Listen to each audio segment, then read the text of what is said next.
നമസ്കാരം.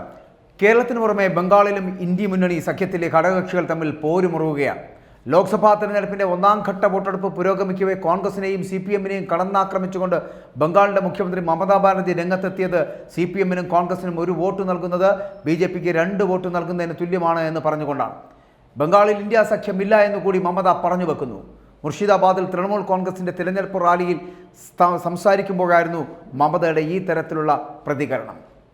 ചിലർ പറയുന്നു അവർ ആണ് ഇന്ത്യ സഖ്യമെന്ന്, അവർക്ക് വോട്ട് ചെയ്യണമെന്ന്. എന്നാൽ ഇന്ത്യ ഇല്ല, അത് ഡൽഹിയിലാണ് ഉള്ളത് എന്നും CPM-ഉം കോൺഗ്രസും ഇവിടെ ഇന്ത്യ അല്ല BJP ആണ് മമത പറഞ്ഞു വെക്കുന്നത് ഇവിടെ ഇന്ത്യ സഖ്യമില്ലെന്ന്. വരും ദിവസങ്ങളിൽ ഇന്ത്യ സഖ്യത്തെ നയിക്കാൻ പോകുന്നത് തൃണമൂൽ കോൺഗ്രസ് ആണ് എന്നാണ് മമത അവകാശപ്പെടുന്നത്.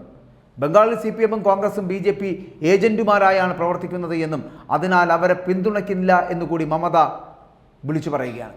പ്രതിപക്ഷ സഖ്യ രൂപീകരണത്തിന് നിർണായക പങ്ക് വഹിച്ചത് താനായിരുന്നുവെന്നും സഖ്യത്തിന് ഇന്ത്യ എന്ന പേര് നൽകിയത് പോലും താനായിരുന്നുവെന്നും മമത അവകാശപ്പെടുകയാണ്. BJP-യെ പരാജയപ്പെടുത്തുക എന്നതാണ് ആഗ്രഹമെങ്കിൽ കോൺഗ്രസിനും CPM-നും വോട്ട് ചെയ്യരുത് എന്നുകൂടി മമത ആഹ്വാനം ചെയ്യുകയാണ്.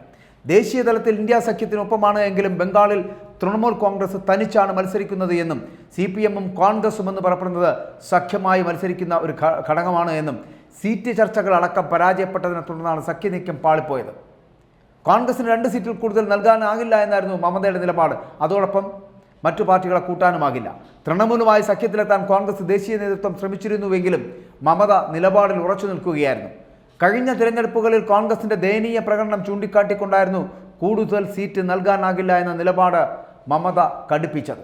8 സീറ്റ് വേണമെന്ന നിലപാടിൽ കോൺഗ്രസ് സംസ്ഥാന നേതൃത്വം ഉറച്ചു നിൽക്കുകയും ചെയ്തു. കോൺഗ്രസ് ലോക്സഭാ കക്ഷി നേതാവായിട്ടുള്ള അധീർ രഞ്ജൻ ചൗധരി മമതയെ രൂക്ഷമായി വിമർശിച്ചത് ഈ വിഷയത്തെ കൂടുതൽ വഷളാക്കുകയും ചെയ്തു എന്നതാണ്.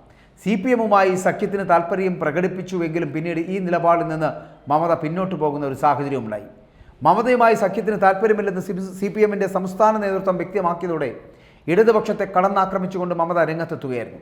CPM തീവ്രവാദ പാർട്ടിയാണ് എന്നായിരുന്നു മമതയുടെ ആദ്യത്തെ പരാമർശം. ബംഗാളിലെ 3 മണ്ഡലങ്ങളിലും ആദ്യഘട്ട വോട്ടെടുപ്പ് കഴിഞ്ഞ ദിവസം നടന്നു. ബംഗാളിന് സമാനമായിട്ടുള്ള സാഹചര്യമാണ് കേരളത്തിലും നിലനിൽക്കുന്നത്. മാത്രമല്ല, കഴിഞ്ഞ ദിവസങ്ങളിലൊക്കെ സംസ്ഥാനത്ത് തിരഞ്ഞെടുപ്പ് പ്രചരണത്തിനെത്തിയ രാഹുൽ ഗാന്ധിയും ഒപ്പം തന്നെ CPM-ഉം BJP-യും തമ്മിലൊക്കെ അന്തർധാരയുണ്ട് എന്ന് ആരോപിക്കുന്ന വാർത്തകളാണ് മുന്നിൽ വരുന്നത്. അഴിമതി കേസിൽ മുഖ്യമന്ത്രി പിണറായി വിജയനെ അറസ്റ്റ് ചെയ്യാത്തതിന് പിന്നിൽ ഇതാണ് കാരണമെന്ന് രാഹുൽ ഗാന്ധി ആരോപിക്കുകയും ചെയ്യുന്നു. ഈ BJP-CPM അന്തർധാര, ഇതിനെതിരെ രൂക്ഷ പ്രതികരണമാണ് പിണറായി വിജയന്റെ ഭാഗത്ത് നിന്നുണ്ടായത്. രാഹുൽ ഗാന്ധി പഴയ പേരിൽ നിന്ന് മാറിയിട്ടില്ല എന്നായിരുന്നു മുഖ്യമന്ത്രിയുടെ വിമർശനം. രാഹുലിനെ BJP പരിഹസിച്ച് വിളിക്കുന്ന പപ്പു എന്ന പേര് പരോക്ഷമായി പരാമർശിച്ചുകൊണ്ടായിരുന്നു പിണറായി പ്രസംഗം അവസാനിപ്പിച്ചത്.